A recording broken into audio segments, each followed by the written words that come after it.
नमस्कार साथियों, आप सबका पुनः स्वागत है श्रद्धा एस्ट्रो ज्योतिष में। आज हम लोग कवर करने वाले हैं वृषभ लग्न में मंगल यदि पंचम भाव में, या ये कहें वृषभ लग्न में मंगल यदि कन्या राशि में बैठे हैं तो उसका क्या फल देखने में आता है। इससे पहले हम लोगों ने वृषभ लग्न के 4 रिकॉर्डिंग कर लिए हैं, जिसमें हमने अलग अलग भावों में, अलग अलग राशियों में वृषभ लग्न के क्या फल होता है मंगल का जान लिया है। और मेष लग्न की रिकॉर्डिंग हमने एक साथ की थी, वो भी आपको मिल जाएगी हमारे चैनल के प्लेलिस्ट सेक्शन में जाएं, जहां मेष लग्न के अलग अलग 12 भावों में मंगल का फल है। उस वीडियो को आप देख सकते हैं। मेरा नाम है सनत कुमार वाजपेयी। 15 सालों का अनुभव है मुझे साइंस एंड एस्ट्रोलॉजी में, और हमारे बारे में और अधिक जानकारी के लिए आप सिंपली गूगल करें, सनत वाजपेयी लिखें या श्रद्धा एस्ट्रो ज्योतिष लिखें। आपको हमारे बारे में कंप्लीट इन्फॉर्मेशन, मेरा प्रोफाइल, मेरा एजुकेशनल बैकग्राउंड, ये सब बातें आपको पता लग जाएंगी। तो आइए शुरुआत करते हैं। मंगल की जो विशेष दृष्टियां हैं उसको 4-8 माना जाता है, 7वीं दृष्टि सब में होती है। और जब कभी भी आप कोई भी प्रेडिक्शन करें तो ये जरूर देखिएगा, सिर्फ मंगल कन्या राशि में बैठा है इससे कुछ नहीं होता। मंगल कौन से लग्न की कौन सी राशि में बैठा है ये जानना बेहद ज़रूरी है। क्लियर? इसीलिए हमने अपनी रिकॉर्डिंग को बहुत ही ज़्यादा स्पेसिफिक रखा है, एकदम कॉमन नहीं किया। जैसे मैंने कई लोगों को देखा सिंपली कह देते हैं कि मंगल द्वितीय भाव में बैठा है, उससे कुछ भी अंदाज़ा नहीं लगाया जा सकता है कि वो अच्छा है या ख़राब है। क्योंकि द्वितीय भाव में अगर वो एक्सेल्ड करके बैठा है, उच्च का होकर बैठा है तो अच्छा हो जाएगा, और द्वितीय भाव में अगर वो नीच का होकर बैठा है तो वो बुरा भी हो सकता है। तो ध्यान रखना है। अब हम वृषभ लग्न के नेचर को पहले जान लेना है, यानी इसकी रिक्वायरमेंट है ये लग्न का नेचर, और उस रिक्वायरमेंट में ये कहाँ फिट होता है उस हिसाब से जानना है। क्लियर हो गया? वृषभ लग्न का नेचर जानने के लिए आपको वृषभ लग्न की रिकॉर्डिंग हमारे चैनल में मिल जाएगी, वो देखिएगा, उसके बाद यहाँ आइएगा। अब मंगल बैठा है 5वें भाव में। 5वां भाव किसका भाव है? हमारा एजुकेशनल डिग्री सर्टिफिकेशन कोर्स, हमारा रोमांस, यानी जो हमारे देखिए किसी का 5वां और 7वां अगर रिलेट करता है तो उसका माने उसकी जो प्रेम विवाह हो सकता है, क्या बोलते हैं आप उसको, अरेंज मैरिज और लव मैरिज हो सकती है। क्लियर हो गया? तो लव मैरिज कब होगी? जब 5वें और 7वें का संबंध बनता है। यहाँ पर आपको संबंध बनता दिखाई दे रहा है, लेकिन ये संबंध बहुत ज़्यादा सेटिस्फाई नहीं होने वाला है। क्लियर समझ में आ रहा है क्यों बन रहा है? क्योंकि 7वें भाव का मालिक 5वें भाव में बैठा है, लेकिन एक विरोधाभास है, क्योंकि बुध जो है मंगल को शत्रु मानता है।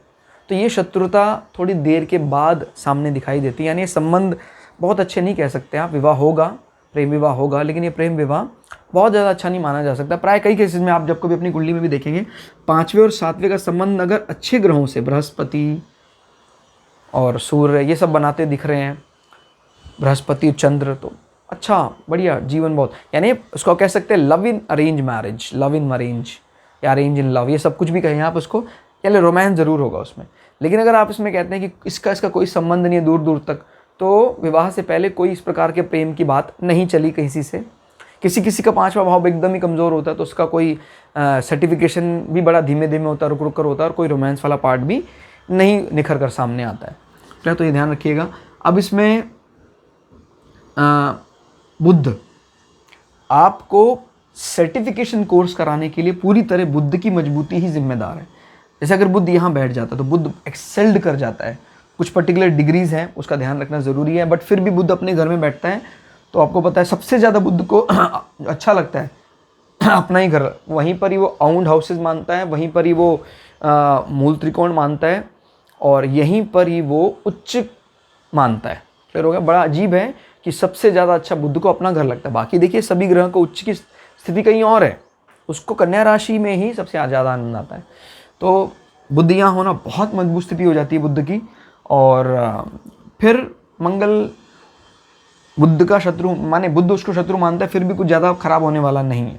सिर्फ ये बताता है कि पढ़ाई के ड्यूरेशन में आपको कुछ व्यवधान का सामना करना पड़ेगा। मंगल को आप छोटे भाई भी कह सकते हैं, आपके मित्र भी कह सकते हैं, उस कारण व्यवधान आता है कुछ पढ़ाई में। अब यहाँ से वो नज़र डाल रहे हैं 7वें भाव में। क्लियर? 1 2 3 4 5 6 7, 7वां भाव हमारे आय का स्थान है, और ये बृहस्पति का स्थान है। बृहस्पति और मंगल में मैत्री है। आपके आय के साधन बढ़ेंगे आपके सर्टिफिकेशन कोर्स होने के बाद। फिलहाल मंगल ये बता रहा है कि आपके एजुकेशन में कहीं ना कहीं मंगल इन्वॉल्व जरूर हो रहा है आपकी पढ़ाई में। मंगल संबंधी डिग्री, सर्टिफिकेशन, अग्नि, कुछ ऐसी कटिंग वाला पार्ट, क्लियर हो गया। अगर आप बैंकिंग या कुछ इस प्रकार की इकोनॉमिक्स में भी जा रहे हैं तो वहाँ पर भी आपने कोई किसी ऐसी फैक्ट्री को आधार बनाया जहाँ कटिंग होती है, वहाँ पर आप जमा घटा का काम करते हैं, क्लियर होगा। तो ये मंगल बताता है।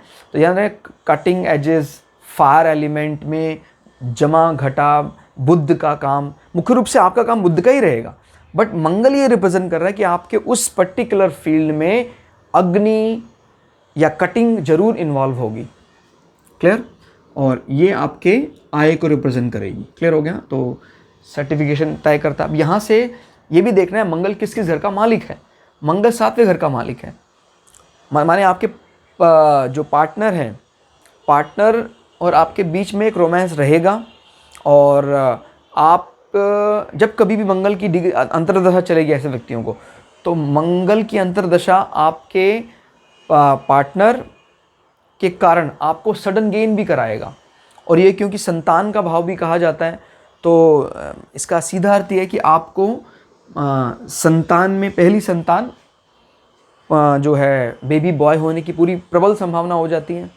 तो ध्यान रखिएगा, ये क्योंकि मंगल का जेंडर है अग्नि प्रधान पुरुष, क्लियर। और ये तय करता है वो, अगर मंगल की डिग्री से ज़्यादा डिग्री का कोई प्लैनेट यहाँ बैठ जाता है मजबूत स्थिति में, तो उस ग्रह को फिर प्रथम प्राथमिकता दी जाएगी, पहली प्राथमिकता दी जाएगी, क्लियर हो गया। तो ये ध्यान रखिएगा, यहाँ नजर कहाँ डाल रहे हैं, किस घर के मालिक हैं। अब ये 12वें घर के मालिक हैं। 12वां घर का मालिक यहाँ से 1 2 3 4 5 6 अपने से 6 होकर 5वें भाव में बैठा है, क्लियर हो गया। यानी 12वां घर क्या है, लॉसेस, क्लियर हो गया, व्यवधान, रुकावटें, वो 5वें घर में बैठा है। तो ये भी तय कर रहा है, सुनिश्चित कर रहा है कि आपकी पढ़ाई में कहीं ना कहीं व्यवधान, रोड़े आएंगे, पढ़ाई में ज़रूरत से ज़्यादा खर्च करेंगे आप, क्लियर हो गया, ये बात बता रहे हैं। हालांकि यहाँ से देखा जाए तो यहाँ से पत्नी भाव से 11 है, तो 11 प्राय क्या बताता है, 11 प्राय लाभ बताता है, क्लियर हो गया। तो ये लाभ में आ रहा है, ये शत्रु पक्ष में आ रहा है। और क्योंकि मंगल जिस राशि में बैठा है वो राशि बहुत ज़्यादा फेवरेबल नहीं है मंगल के लिए। जैसे मान लीजिए यहाँ से गिना हमने 1 2 3 4 5 6 6 हैं, ठीक है, 6 यानी रिपु पक्ष है।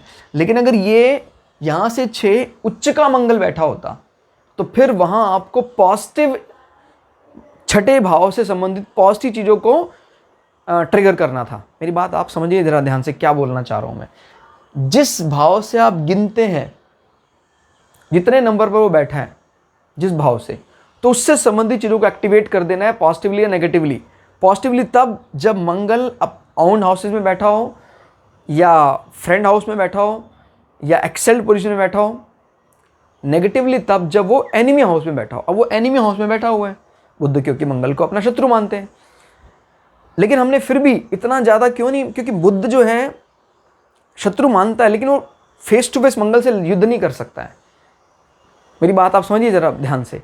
मंगल को बुध के मुकाबले सांसारिक दृष्टि से बात करें तो बहुत बली माना जाता है। बुध जो है युद्ध के लिए नहीं बना है, ठीक है, वो कितना बुद्धिमान है, इसलिए वो फेस टू फेस वॉर से बचता है बुध। इसीलिए जब कभी भी मंगल बुध के मकान में बैठता है तो मंगल मतलब अपने जैसा उस घर को बना ही देता है।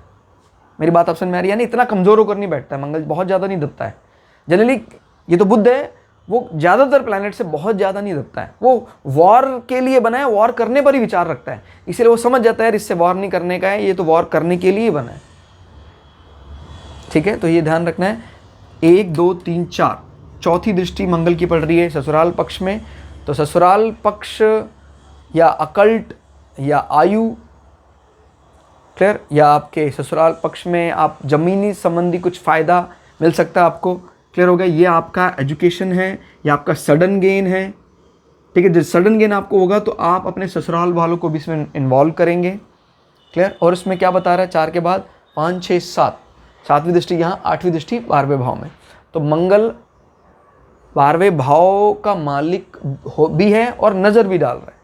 तो ठीक है, आपको व्यवधान तो डाल लेगा, लेकिन आप कुछ जगह ऐसा इन्वेस्ट भी करेंगे जो आपके लिए फ़ायदेमंद भी होगा, क्योंकि मंगल अपने भाव में नज़र भी बनाए हुए हैं। क्लियर। तो 12वें भाव को बिगड़ने नहीं देगा वो। तो जीवन के एक फेज को, यानी पढ़ाई के दौरान आपको कष्टों का सामना करना पड़ेगा, उसके बावजूद भी 12वें भाव पे मंगल की नज़र ये बताती है कि जब भी कभी भी आप व्यय करने लायक होंगे तो आपका व्यय समाज में प्रशंसनीय माना जाएगा। क्लियर हो गया दोस्तों। तो ये था वृषभ लग्न के कन्या राशि में मंगल ग्रह का प्रभाव। तो बने रहिए हमारे साथ। अगली वीडियो में हम अगले राशि में, यानी कहें वृषभ लग्न के तुला राशि में मंगल के प्रभाव को जानेंगे। तब तक के लिए जय श्री भृगु पराशरा, जय श्री शुक्राचार्य, नमस्कार।